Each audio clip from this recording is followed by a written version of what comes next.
pues la epidemiología, el ACV es la principal causa de discapacidad en adultos y en Estados Unidos constituye la tercera causa de muerte,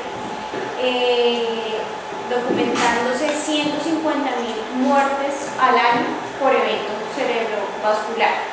Aproximadamente existen 800.000 eventos cerebrovasculares por año y eso representa un costo anual en Estados Unidos de 69.000 millones de dólares, pensando sin embargo que existe un subdiagnóstico de la enfermedad cerebrovascular, cuántos no llegan o cuántos tienen una IT o tienen una ACV y no consumen. Los afroamericanos tienen una mayor incidencia de evento cerebrovascular que otras razas. En Colombia, el evento cerebrovascular es la tercera causa de muerte después de la violencia y después de las enfermedades cardíacas, y aproximadamente ocurren 300 ACVs por cada 100.000 habitantes al año. Entonces, ¿cuál es la clasificación del ACV? Existen los hemorrágicos y los isquémicos. El mayor porcentaje lo tienen los isquémicos con un 88% y los hemorrágicos son un 12%. Dentro de los hemorrágicos tenemos la hemorragia subaracnoidea y la hemorragia intraparenquimatosa. La hemorragia subaracnoidea puede ser por ruptura de un aneurisma intracraneal o puede ser por una malformación arteriovenosa. Y la hemorragia intraparenquimatosa pues puede ser también por una ruptura de un vaso sanguíneo secundario a una emergencia hipertensiva, o secundario puede ser también una hemorragia intraparenquimatosa por una trombolisis. Entonces, esos serán los hemorrágicos. Los isquémicos, a su vez, pueden ser secundarios a trombosis, ya sea por aterosclerosis, o pueden ser secundarios a estados protrombóticos. Los pacientes con déficit de proteína C, pacientes con déficit de proteína S, en fin. Pueden ser por eventos embólicos, ya sea por cardioembolismo o porque hay un émbolo que estaba en otra arteria que embolizó a una arteria a nivel cerebral. 30% se dice que son criptogénicos y hay otro porcentaje en que son secundarios a sustancias de abuso, por ejemplo cocaína, marihuana, a disección, que es muy frecuente en el trauma, arteritis y vasoespasmo, son las causas de eventos cerebrovasculares isquémicos. Entonces, ¿cuáles son los factores de riesgo para eventos cerebrovasculares? Están los factores modificables y los no modificables. Los modificables, pues tenemos la hipertensión, el tabaquismo, la diabetes, la FA, dislipidemia, enfermedad coronaria, la falla cardíaca, la hipertrofia ventricular izquierda, terapia hormonal, el sedentarismo, la obesidad, dieta rica en grasa. Todos esos son factores de riesgo para ACV modificables. Y factores no modificables, pues tenemos la edad. Por cada 10 años sobre los 55 años se duplica el riesgo de tener ACV. La raza, como decíamos inicialmente, los afroamericanos tienen un mayor riesgo de ACV. Hola.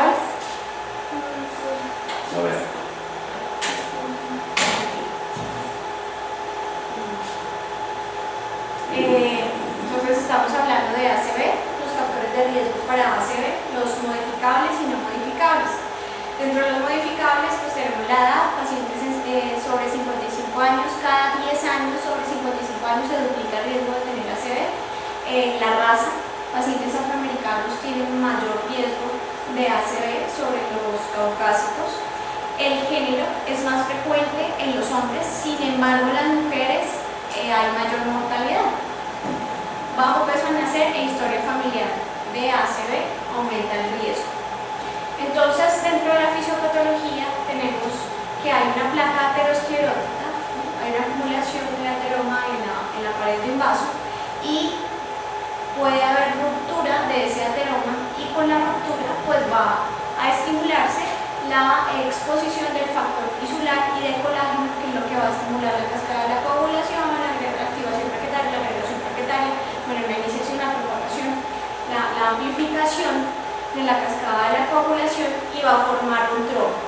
ese trombo puede ocluir el flujo de ese vaso o puede embolizar y ocluir otro lugar. Al ocluir el vaso, entonces tenemos que normalmente el flujo sanguíneo cerebral es de 50 mililitros por cada 100 gramos de tejido minuto. Cuando se va ocluyendo ese vaso, pues va disminuyendo ese flujo sanguíneo cerebral. Si disminuye a menos de 20 mililitros por cada 100 gramos de tejido minuto, hay isquemia, y si disminuye a menos de 12, pues ya hay infarto cerebral.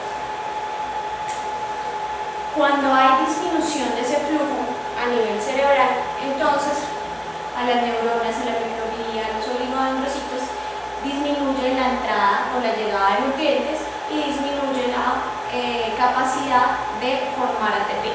Como ya no tenemos ATP, entonces las bombas dependientes de ATP en las membranas empiezan a alterarse, ya no funcionan. Entonces empezamos a acumular dentro de las neuronas, dentro de la microglía, sodio, cloro y calcio. Empieza a aumentar las concentraciones de calcio intracitoplasmático, y este calcio intracitoplasmático ya en altas concentraciones va a causar lo que se llama excitotoxicidad, que es la activación de proteasas que van a degradar pues, el DNA, activación de fosfolipasas que van a actuar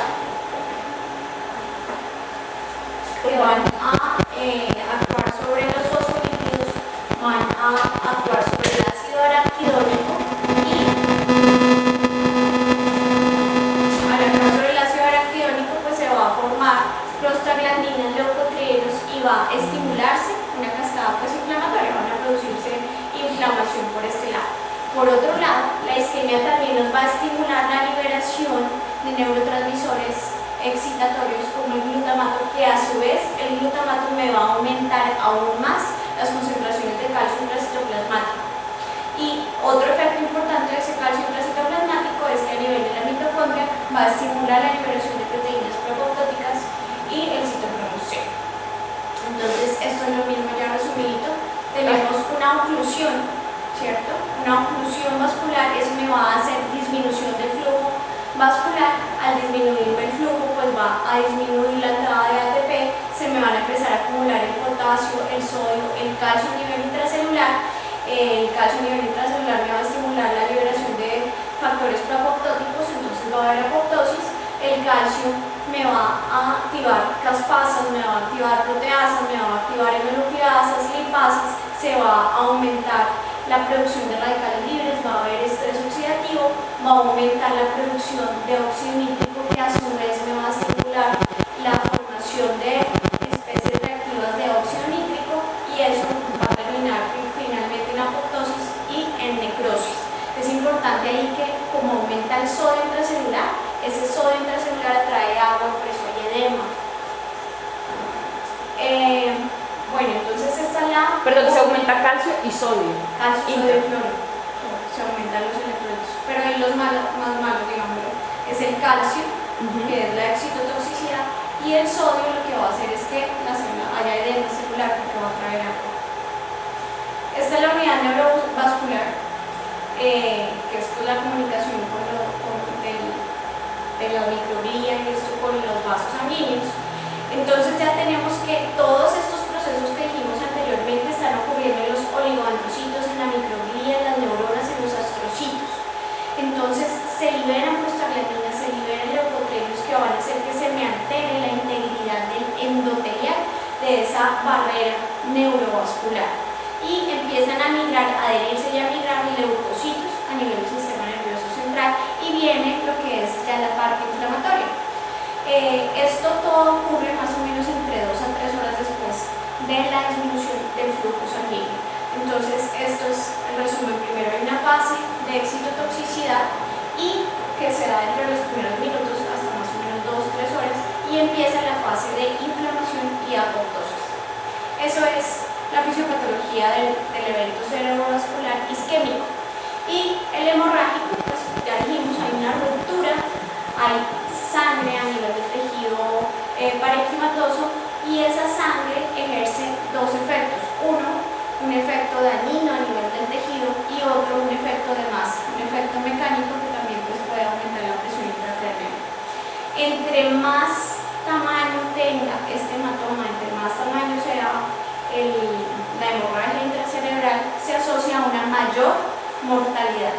Se dice que hemorragias más de 60 mililitros se asocian con una mortalidad del 71 al 93% a los 30 días.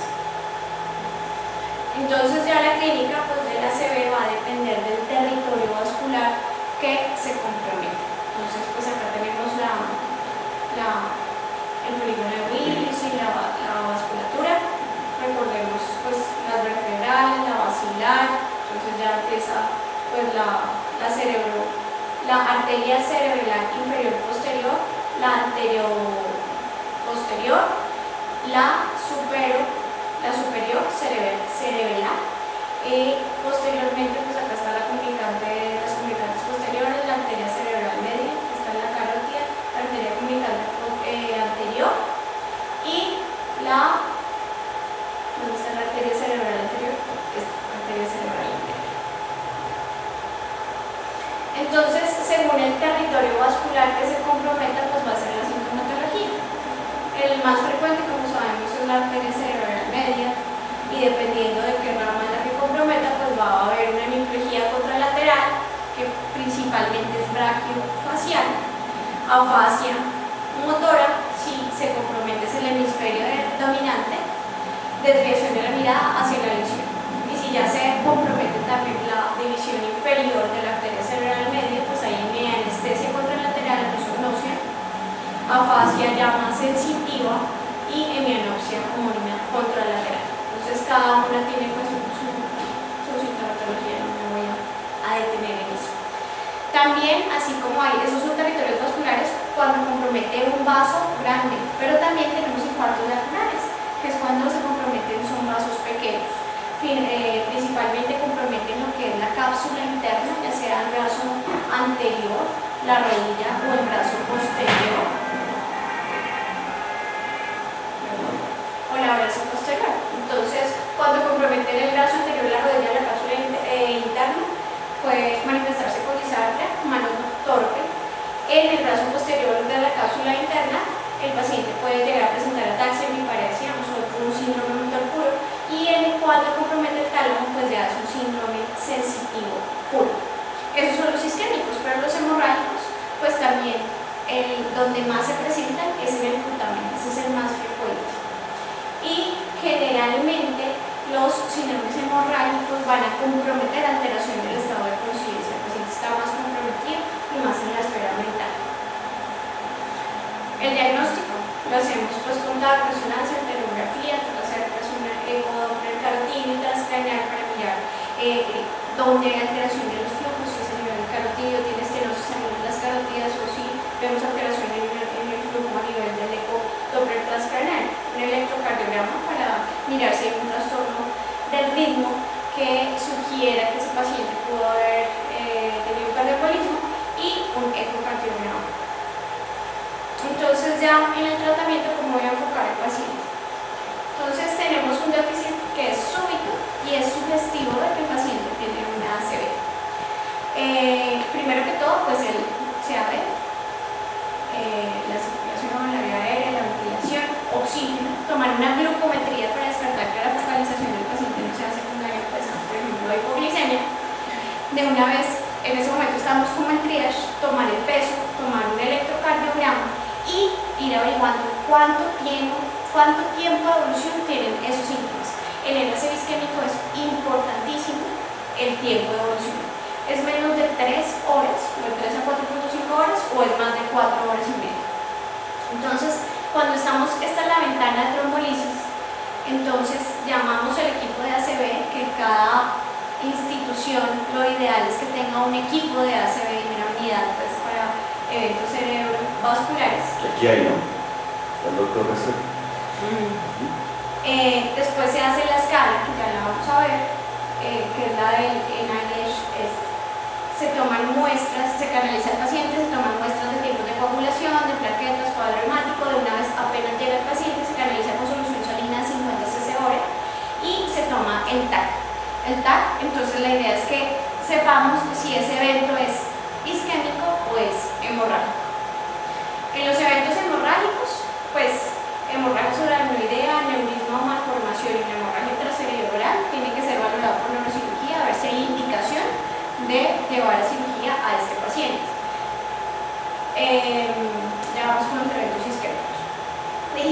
inicialmente cuando llega el paciente tenemos que hacer el CAB y dentro del CAB es importante mirar la parte de la tensión arterial. Cuando yo voy a controlar la hipertensión en un paciente con ACV, entonces pacientes que tengan tensiones arteriales menos de 220, 120, no hay necesidad, no está indicado tratar esa hipertensión en ACV. Pero si ese paciente ya tiene tensiones arteriales sistólicas más de 220 o diastólicas más de 120, está indicado tratar con la betalol. Coloco 10 a 20 miligramos intravenoso 1 a 2 minutos y se puede repetir la dosis cada 10 minutos hasta obtener respuesta. Eso es en un paciente que yo no voy a trombolizar. Si ese paciente yo lo voy a trombolizar, las cifras para tratar la hipertensión disminuyen y mi objetivo es que ese paciente no tenga más de 185, 110 en el paciente que voy a trombolizar. Entonces, hablando un poquito del labetalol, esta es la estructura química pues, del labetalol, es básico, es un fármaco más básico. Es una sal, pero es más básico. Es más básico. Bueno, este es el labetalol. El labetalol, digamos que tiene diferentes tipos de mecanismos de acción. Por un lado, es un antagonista competitivo alfa 1, beta 1 y beta 2. O sea, es selectivo alfa 1. De los alfa es selectivo alfa 1. Pero también tiene bloqueo beta 1 y bloqueo beta 2. Adicionalmente, tiene una actividad agonista simpático-mimética intrínseca, pero sobre el receptor beta 2. Ese agonismo sobre el receptor beta 2 lo que va a hacer es que aumente la vasodilatación, por eso es pues, buen hipotensor.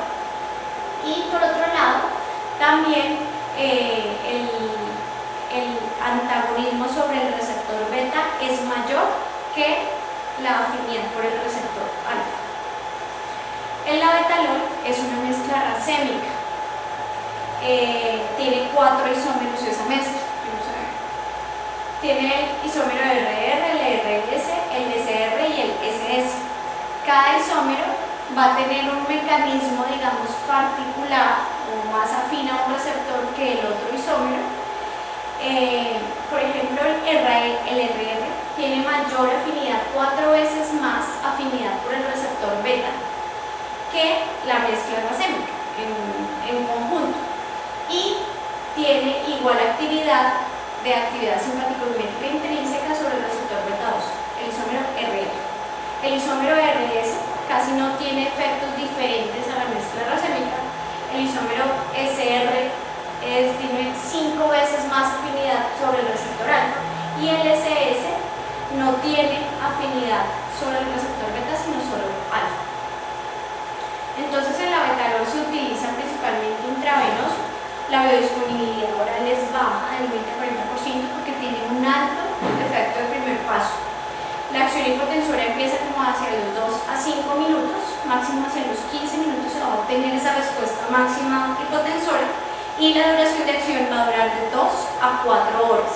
El metabolismo es hepático a través de oxidación y glucuronidación y la vida media del labetalol es aproximadamente 8 horas y del isómero es RR hasta 15 horas.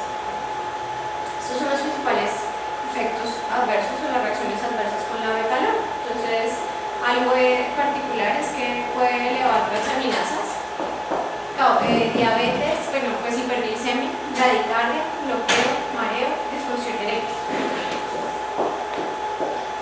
Entonces ya manejamos la tensión arterial con el labetalol. Decíamos también que apenas llega el paciente hay que tomar una glucometría. Y la determinación de la glucometría y el control glicémico en el paciente con ACV es importante. Tanto la hipoglicemia como la hiperglicemia se asocian a efectos deleterios, sobre todo la hiperglicemia. Entonces acá tenemos normalmente lo que sucede en un ACV.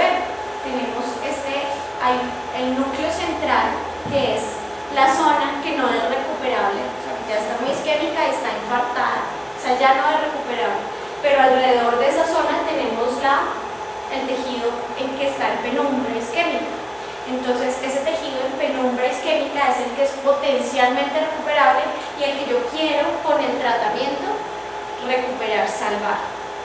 Entonces, en el paciente diabético se aumentan los efectos deleterios porque, por un lado, se altera la tasa de recanalización. El paciente diabético tiene un aumento de la trombina, tiene un aumento de la coagulación, aumenta el inhibidor del activador del plasminógeno y disminuye la respuesta al RTPA, a la trombolisis. Si yo no controlo la hiperglicemia en el paciente, por eso apenas llega, hay que controlar la hiperglicemia. Y por otro lado, va a disminuir la reperfusión, disminuye óxido nítrico, entonces disminuye vasodilatación, acá está mal, disminuye la vasodilatación y por otro lado va a estimular la producción de prostaglandinas, pero que me estimula la vasoconstricción. Y finalmente, en el tejido de penumbra isquémica me va a aumentar el estrés oxidativo y me va a aumentar la injuria por reperfusión. Entonces, la idea en el paciente con ACV es tener glucometrías menores de 150, pero mayores de 50 también. Entonces, si el paciente está hiperglicémico, hay que manejar con insulina. Decíamos entonces, ya hablamos de esta parte cuando llegó, ya tenemos cuál es la ventana que tenemos y activamos el código de ACV. Hay que hacerle a ese paciente la escala. Entonces, esta escala, Elena y ella, lo que mide es la severidad del ACV. Tiene diferentes puntos: el nivel de conciencia, si responde a preguntas, si hace las órdenes que yo le digo, apriete el puño, apriete los ojos, la mirada, si tiene alteración pues, de la conjugación, los campos visuales, la parálisis facial, mira el movimiento de las extremidades, mira si hay ataxia, cómo está la sensibilidad, cómo está el lenguaje, si está fásico, si hay disartria o si hay anosognosia. Finalmente, eso va a dar un puntaje. Un puntaje de 0 a 8 es una ACV leve, de 9 a 18 moderado, de 19 a 26 severo y más de 26 muy severo. La idea de yo tratar al paciente con trombolisis es que el paciente tenga un NIH más de 4, pero menos de 22. O sea, no tiene que ser tan severo, ni tiene que ser tan leve. Los estudios están entre 12 y 16 más o menos, los estudios de trombolisis. Y pacientes menores de 60 años, 60 a 65 años es el límite. Si hay mayor edad, mayor efecto secundario, más hemorragia post-trombolisis. Sí, y un déficit leve, pues probablemente no supera el riesgo, puede ser el beneficio y probablemente pueda llegar a ser una ventaja. Entonces, tengo una ventana de menos de 4 o 5 horas de inicio de los síntomas, es un ACV isquémico, ya lo confirmé por TAC. Entonces ya pienso en trombolisis y en RTPA. Entonces el uso de anteplaza reduce la discapacidad y pues yo tengo que mirar, si yo ya considero que ese paciente se beneficia de trombolisis, tengo que pensar cuáles son los candidatos de trombolisis, que mira los criterios de inclusión y mira los criterios de exclusión para la trombolisis. Entonces, primero tengo que tener un ACV isquémico que cause un déficit que yo pueda medir, ¿sí? Los signos neurológicos no están revirtiéndose espontáneamente. Si están revirtiendo, yo estoy hablando de una IT. El NIH debe ser más de 4. Tengo que tener precaución en pacientes con más de 22. Ya dijimos que en ACV severos no voy a utilizar la trombolisis porque aumenta el riesgo de hemorragia de sangrado cerebral. Los síntomas y el TAC no deben ser sugestivos de hemorragia subaracnoidea. Tengo que estar segura que ese paciente tiene un ACV isquémico. No tiene que tener antecedentes de trauma craneoencefálico, ACV, cirugía intracraneana 3 meses previos a la consulta, pues al evento. No historia de aneurismas, malformaciones arteriovenosas o neoplasias intracraneanas, no historia de IAM 3 meses previos, no hemorragia digestivas o del tracto gastrointestinal en los últimos 21 días, no cirugía mayor en los 14 días previos, no punción lumbar en los últimos 7 días, no punción de un sitio no compresible en los últimos 7 días, presión arterial, como dijimos inicialmente, tiene que estar menos de 185-110. No debe haber evidencia en el examen físico de ningún tipo de sangrado o de ningún tipo de trauma. Si ha recibido ese paciente heparina en las últimas 24 horas, el PTT debe estar normal. Lo ideal es que ese paciente no esté anticoagulado, pero si bien recibiendo warfarina, el INR debe estar menos de 1,7. Por eso apenas llega el paciente, hay que tomar tipos de coagulación y hay que tomar plaquetas. Las plaquetas tienen que estar más de 100.000 para que yo pueda considerar el paciente a trombolisis. La glicemia tiene que estar más de 50, ya dijimos. No debe tener historia de convulsión durante el evento y el TAC no debe mostrar un infarto multilobar, es decir, en el TAC más de 1/3 del hemisferio, porque eso me habla de que es una severo. Y pues el paciente y la familia deben aceptar y estar conscientes de los riesgos de la trombosis. Entonces, si ya mire todos estos criterios y el paciente sigue candidato para trombolisis, entonces pues hago la trombolisis. Lo ideal es el RTPA, la dosis es 0.9 miligramos por kilo, lo paso el 10% de esa dosis lo paso en 1 minuto y el restante pues para completar, pasarlo en 1 hora, los 59 minutos restantes. La idea es que hasta ese momento, mientras yo hago la trombolisis y 24 horas después, yo no debo utilizar anticoagulantes ni debo utilizar antiplaquetarios. El ASA mejora el pronóstico y los antiagregantes, pero yo los voy a utilizar 24 horas después de haber trombolizado al paciente. Y ese paciente lo ideal es que esté en la unidad de cuidado intensivo, en la unidad de ACV, para monitorizar. Entonces recordemos que son los fibrinolíticos. ¿Cómo funciona la alta clase? ¿Cuál es el mecanismo de acción? Entonces, si recordamos, al final pues, de la cascada de la coagulación, el plasminógeno mediante la actividad, el activador del plasminógeno pasa a plasmina.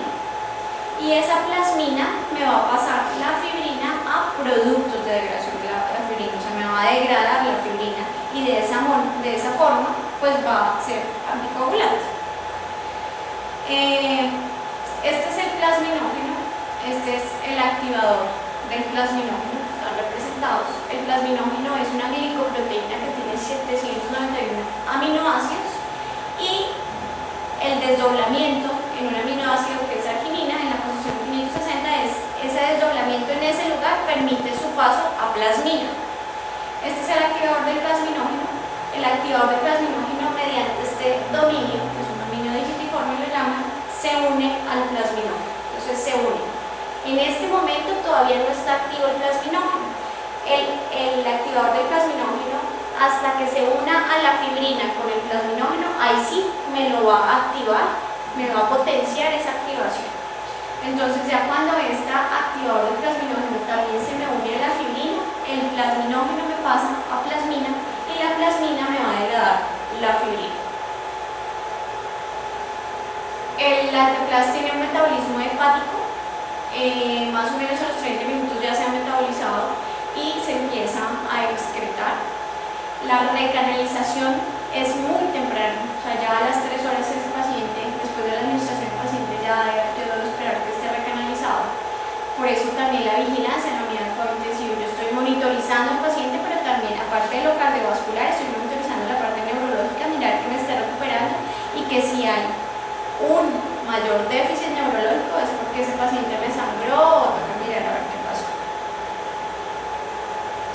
La recanalización en los pacientes en donde se utiliza alteplast se ha observado principalmente en los eventos que no son tan graves y que comprometan arteria cerebral media, en los que tienen el TAC por el signo de la cuerda, es decir, como que se muestra el trombo ahí en la arteria cerebral, esos tienen mejor pronóstico.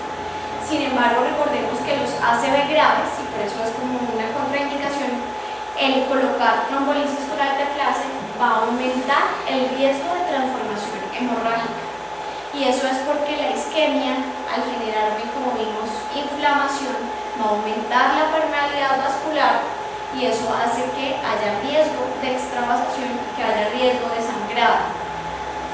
In vitro, la alteplast también tiene efectos neurotóxicos. que digamos que clínicamente no sabemos cuál es la repercusión, pero la alteplasa puede generar muerte neuronal. La alteplasa aumenta la degradación de componentes de la matriz extracelular y aumenta la excitotoxicidad, o sea que está haciendo parte, como hace la isquemia, está aumentando el calcio a nivel intracelular y activando proteasas, fosfolipasas, endonucleasas y factores proapoptóticos. La alteplasa también aumenta la llegada de macrófagos y pues liberación proapoptótica. Factores, reacciones adversas a alteplasa, hemorragias, pues transformación hemorrágica. Más de 1 de cada 10 pacientes pueden tener hemorragia también en otros lugares y menos de 1 de cada 10 pacientes presentan otras reacciones adversas como náuseas, vómito, hemorragias digestivas, equimosis, hemorragia urogenital y aumento de la temperatura corporal. ¿Cómo se define una hemorragia causada por la trombolisis? Estos son estudios pues, que han mirado la eficacia y la seguridad de la alteplasa. Entonces, una hemorragia intracraneal secundaria a la alteplasa se define como cualquier hemorragia o deterioro neurológico con un aumento del NIH más de 4 puntos en los primeros 7 días posteriores a la trombolisis, que empiece después de las 24 horas hasta los 7 días. Eso puede ser una hemorragia por trombolisis.